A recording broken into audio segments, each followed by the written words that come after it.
Good evening, Spurs fans, and welcome to LJ's Spurs Chat. Thanks for all the messages and subscribers and likes. I was going to do a live tonight, but I'm just going to do this recording because I don't think I trust myself to go live tonight because I am absolutely screwing. Yes, 8 changes were made today, but with Thursday in mind, but that was nothing short of shit. Sorry, short of shit. A shambolic display from Spurs at Anfield, eventually losing 5-1. And let's be honest, it could have been more. Yeah, much changed team with 8 changes with Thursdays Europa League semi-final coming up. But no players today done anything to push for a start on Thursday. I suppose Solanke can be excused as he scored a bullet header and ran his socks off as usual before being taken off again with Thursday in mind. But the other players were below par, to say the least. The second half, especially, they seemed to give up, showing no pride, passion or fight, and basically rolled over. Daniel Levy looked furious in his seat and must be wondering, does he let Ange Postecoglou stay in charge for this semi-final?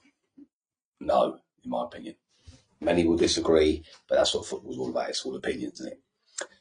Vicario looked as nervous as a kid in goal. The defence in front of him was shocking, and you have to feel for Archie Gray, who was pushed into his start in his favourite position in central midfield, hardly given a go this season. He was thrown into this game against the best team in the country. I'm seeing people slag him off, saying he was crap, blah, blah, blah. And yes, the game did pass him by, but a shameful decision for me from the Spurs manager to do that to a youngster. It was like he was basically saying, look, you keep asking me to put him in there, so now I'll put him in there. Now he'll probably say, see what I mean? He's not ready. But to put him in against, the champions elect was a disgraceful decision. And I just hope that hasn't dented his confidence. After all he's done for us this season, playing at left back, right back, centre half. That's disgusting to do that to him. But this also left Bergvall with far too much to do. Liverpool, throughout the match, went through Spurs midfield at will like a knife through butter. In the second half, if Liverpool didn't try to ball the ball into the net, let's be honest, it could have reached double figures. Also, I've got to say, for one of the goals, Kuvalevsky was running forward. He had options, got to the edge of the Liverpool box, run into 3 players, lost it. Liverpool broke and scored. Take a look at Kuvalevsky. He's come on as a sub, and so he's fresh. He's not knackered. He's jogging back. Spurs fans. Absolutely disgrace. Anyway, this is Spurs' 19th defeat in the Premier League this season. And Anne said post-match, I thought we started the game well and sort of made things difficult for them. Even apart from the goal, I just thought in general we had decent territory, but once they got in front with the atmosphere inside, it was going to be difficult for us to claw them back. I'm flabbergasted. I really am. Look, am I being over the top, Spurs fans? If you watch my channel, you'll know I try to be patient. And I do understand the changes, but I think second half he could have given a 45-minute run out, couldn't he? Liverpool took the piss. And that is really embarrassing. I think it was for the 4th goal. You've got Mo Salah running over to the crowd, doing selfies. That is taking the piss. I'm absolutely fuming and I'm absolutely embarrassed tonight. I suppose some people say, look, it's all about Europa League, etc., blah, blah, blah. But listen, those footballers get paid vast amounts of money. They should show some pride, in my opinion. And what about the poor fans that travelled all the way up there? Are you going to give them a refund? I think they deserve a refund. There was no effort. The second half was a complete collapse. No effort, nothing. Oh, I don't want to get injured, even though you're probably not playing Thursday anyway. It was a disgrace, in my opinion. So we move on to Thursday, and in reality, it is a must-win game for Tottenham. Nothing other than the Europa Cup win will make up for what has been a miserable, unacceptable season, despite the injuries. Big Ange has been caught out of his depth, stubborn, tactically inept to say the least. He sticks to his own principles, and which is often admirable. But when it carries on through the whole of a season and with injuries, it's ridiculous and arrogant. Every single manager at any level needs to adapt and change things depending on the situations. This is my opinion, by the way, Spurs fans. He's not good enough for Tottenham Hotspur. Daniel Levy, whenever he sacks him, must get his next managerial decision spot on. As this squad is only a few players away from being a very good squad, in my opinion. And as I've said so many times on this channel and to friends, it'll only take an average proven Premiership manager, and we'll be challenging up the other end of the table. Anyway, the reason I didn't really go live, I just done this recording because I wasn't really in the mood for an argument. There's a lot of arguments going about, but you can please let me know your thoughts. I'm absolutely devastated today. I know I shouldn't be. I know it's a nothing game. And before the game, I did say we'd lose 7-1. I got laughed at. But let's be honest, Liverpool had 2 chances there to walk. And when I tried to walk it in, it would have been 7-1. Then I would have been even more gutted because I would have put a couple of quid on it. But the second half, and they did show Daniel Levy on the screen. He did not look happy. People saying, should he sack him before Thursday night? At the start, they said yes. People calling me mad, so I've put it on various social media outlets. I just think it'd give the lads, the whole place, a lift. I just think he ain't got a clue. He actually hasn't got a clue. This is as bad as, if not worse than, Christian Gross, Ozzy Ardiles, and that season was at Ramos when we had 2 wins out of 8 or something like that when we got Harry in. Anyone coming into the club, even someone like Harry Redknapp, just to pluck a name out of thin air, would revitalise what must be a poor atmosphere. I don't care what the players are saying. They're all saying, yeah, we love him. We want you to embrace his kind of football. We're with him. No, you're not. You ain't going to come out and say he's crap. The only one that's come close to it is Maddison. He's holding his tongue. I saw another interview after. He does not agree with this, and he was taken off again. He's the scapegoat. And for those fans, I'm not saying that he was brilliant, but he weren't. It was just as poor as everyone else, wasn't he? To be fair, everyone had a bad game today. Even the good players like Bergvall and Spence, who have been brilliant. Vicario's a worry for me. I would have actually played King's King goal today because I think Vicario's been poor.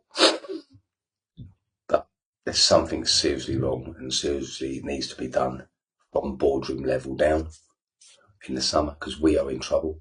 If by some miracle he keeps Ange, we will get relegated next season because I don't believe that Burnley and Leeds are as poor as like Ipswich and Southampton. That's 19 defeats now. I know we've had injuries and I've tried to stick by the man, but today was the last straw for me. That was an absolute joke. Absolute joke. And not a funny joke. Disgraceful. As I've said on there, shit. Spurs embarrassed just about says it all to me. What is going on with this manager? If you may hate changes, at least go there and park the bus, right? Or Solanke gets in it. What a great header. Let's give him a bit of credit. He towered up there, didn't he? In between 2 defenders. Right? Brilliant. Right, we know what's coming now, the onslaught. So even if you ain't going to do that from the start, you've scored the goal, park the bus. No one's expecting you to win. No one's even expecting you to draw. Probably no one even expects us to get a goal, but you've got the goal. Just go behind the ball. I know people will moan, but it's better than getting tanked. It's the second time we've been tanked by them this season. And it was easy. It was really, really easy. The amount of space all over the park. Half an hour then. I said earlier, 45 minutes, half an hour. We're getting humiliated. Whack Cutie on, Van der Ven, Porro. Just put them on. Put your experienced midfield players on. What has that done to especially Archie Gray's confidence and Bergvall, who was probably been our best player for the last 10 games or whatever, dozen games? What must that have done? Is that Ange trying to say his usual, they'll grow from this, they'll grow from this? That can shatter a young fella's confidence. You shouldn't be putting him into that. Put your experienced midfielders in there. I keep getting asked if we win the Europa League, Should we keep Ange? No. And again, I'm getting a lot of abuse. Listen, a fine example, right, of stumbling your way to winning a cup is Tottenham in 1991. Gaza got us through to the final, right? And they won it for Gaza. They were lucky. It was an own goal. That is a classic example of stumbling your way to a cup win. And if we win the Europa League by some miracle, that is a stumbling cup win. In the Premier League, Ange can't cut it.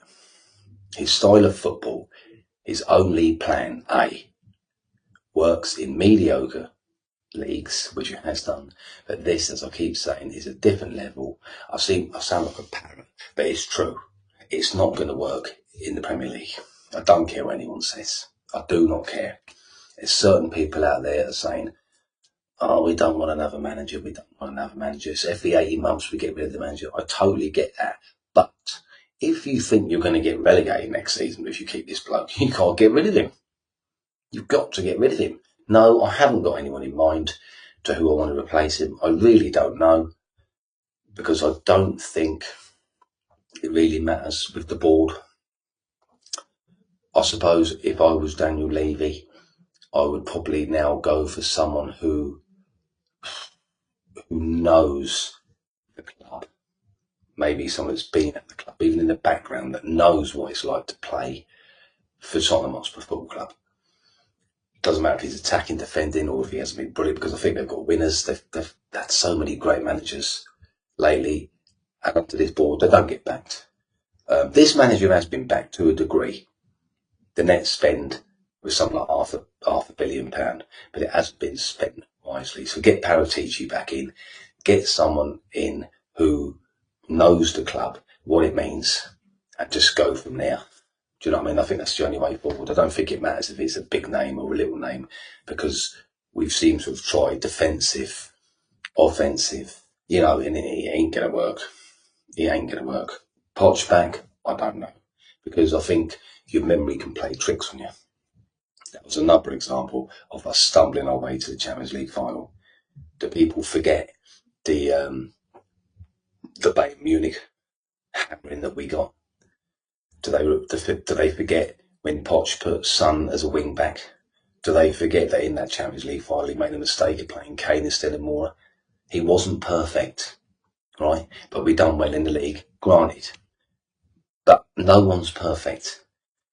I know I might sound a bit of an hypocrite because I've just said I want someone that knows the club, and I suppose he does. So I wouldn't be against Poch coming back, and I think with the group of players he's got there, he probably would do a good job. So I'm not against that. I just don't think it matters really under this board. But the key thing for me is to get Paratici back somehow, because I thought the recruitment under him was really good. And plus, you need a lot of your big players to stay. I think that Romero will go. Apparently he's agreed a deal to go.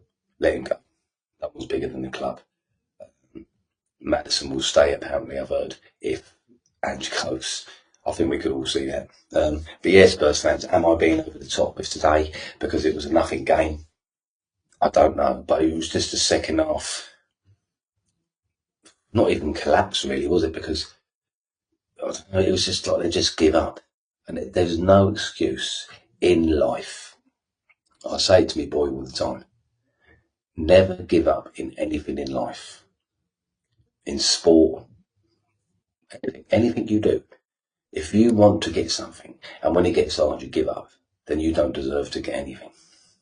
If you give it 100 million 10%, what did I just say, 100 billion 10%? Let's just say 50%. If you give it everything and you don't make it, that's fair enough. But that second half, those players in the second half were not trying. They've given up. That is shit. That is embarrassing. And that comes from the manager. That comes from the manager. It is not good enough. And I've usually come out and had a bit of a rant, but I felt I had to tonight. But anyway, that's it, Spurs fans. Move on to Thursday. Can we win it on Thursday? Yeah, I think the ground will be rocking. We've got to start fast, and I do believe we've got to take a 3-goal lead because we will be absolutely pony on their plastic pitch in a return leg. So let's get behind the lads for that night, regardless of if you like Levy or you don't like Levy. Sake of Ange. We ain't supporting them too. We're supporting the team on Thursday. So let's get behind them and let's get a 3-0, 4-0 lead to put us into that final, or at least one good foot into the final. Anyway, Spurs fans, please like and subscribe. I hope you're all well. I hope you're all in good health. And I'll see you very soon. Come on, you Spurs.